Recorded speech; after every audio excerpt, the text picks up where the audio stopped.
Breathe in, breathe out. Mama didn't warn me about men like him.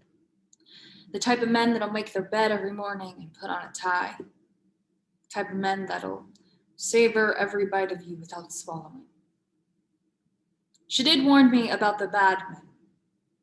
The type of men who will drug your drink or follow you home. What do I do if he's already in the house? I've lost track of the amount of times that men would approach me, demanding my time, my name, my number, my anything. Mistaking my polite no for leading them on, mistaking my silence as a yes. And as I look around this darkened subway car, I see two men, filled with what they mistake as courage, but what I know is entitlement. The soft girl in my bed whispers, "So what do you like?" into my skin. And I feel my voice shrink to the size of a pearl until it sinks to the ocean floor of my throat. And the soft girl did nothing wrong, but I am still drowned in embarrassment. My stiff voice clamps shut and hovers above the bed like a shadow. I don't know what I want. I don't feel entitled to ask for the things that I want. Me, the bitch who never shuts up suddenly, has nothing to say. And I think to myself, is this yet another thing that my trauma has taken from me?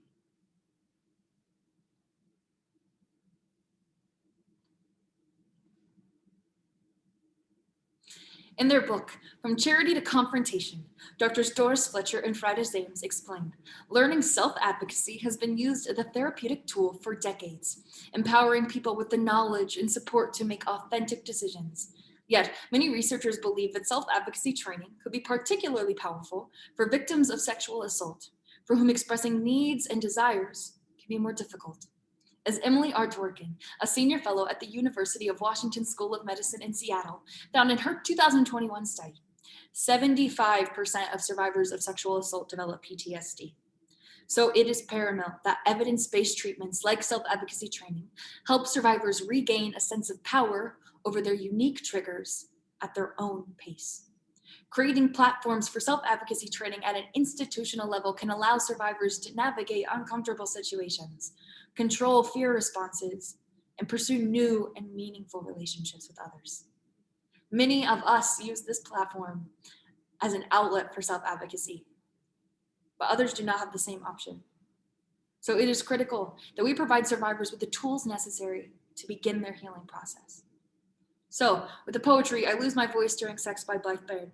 Is It Really Rape If I Never Said No by Jennifer Williams. A New Approach by Nina Ross. Repetition by Phil Kay. Threesomes by Ollie Schmickney. I Take My Power Back From You by Anonymous. I Was Reluctant by Storm Siren and Forged by B.E. McCombs. A program. I hope you find your voice.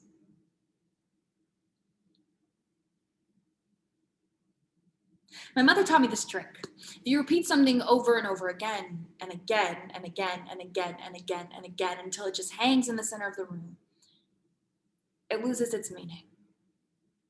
And this has become my favorite game because it makes the sting of words just evaporate. So I'm not wasteful with them anymore. I can still feel the claw of meaning in the bottom of my throat. So here I am at a Starbucks with a couple I met off OkCupid, and they don't really look like their profile picture, or they kind of do, but more human. And for some reason, that's kind of scary. Threesomes are great. And by that, I mean like the idea of threesomes are great. You know, like all those heaving bodies and it's sweaty and there's a lot of limbs. And I'm sure it is great to have that many people in one bed. And both of them are watching me blink. And suddenly my coffee becomes super interesting. And a week later, I'm in their bed. Okay. Breathe in. Breathe out. A girl with short blonde hair and a boy with a buzz cut and fading lips who tells me he's uncircumcised. And I don't give a fuck or even know what that means exactly, but suddenly It makes it real. Like really real. And the car of my body won't start. And I'm waiting for some kind of spark. Some kind of proof that that night is no longer in control of my body, but it does not come. So I say, I'm sorry. I'm sorry. I'm sorry, I can't. I'm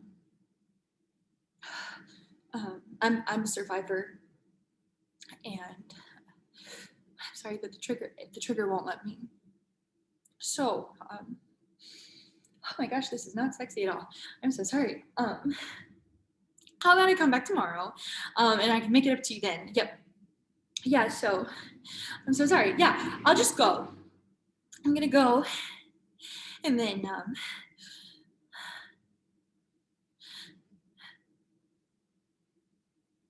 but we go to bed instead. Boy then girl then me. And I don't know what to do with my body, so I make myself really small. My scream got stuck in the back of my throat, and she is finally learning to crawl into my mouth. And maybe I did not yell then, but I am allowed to yell now because he cannot touch me. My body is not his to swallow. Number one approaches me with a sly smirk. He must think himself the alpha. And I remember every time I was forced to use my silence, my politeness bubbling up inside me, and I decide to take a different approach.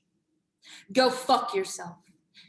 And in that moment, I feel this power, this fire ignite within me, and number one gets off the train, which leaves number two slowly approaching.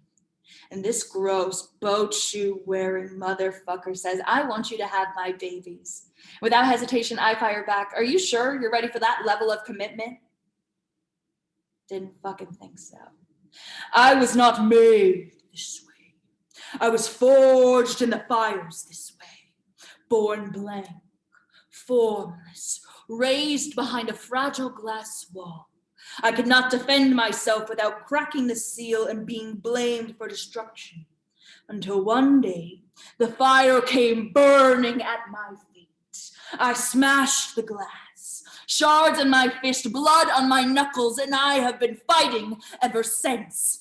I ended up a warrior, an impudent woman who does not know when to quit. And taking my power back means I must allow my spine to straighten, my shoulders to stretch. I must punch and snarl and bare my teeth. Remember words like competent, imposing, and stand with all the power I know I possess. I may not always spit fire and flame, but be warned. There is now a furnace burning at my feet. I take my power back from you. You who is not the healer of my wounds, but the bringer instead. Because of you, I was cut open. Because of you, my wounds were pushed to the surface. Because of me, I can now touch a power that I could not see before. Because of me, I am free. Breathe in. Breathe out.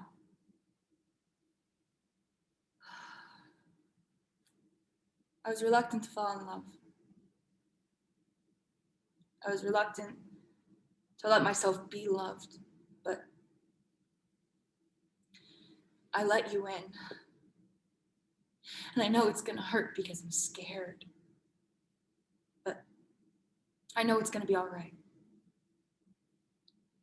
From the way you hold me at night to the way you hold my hand,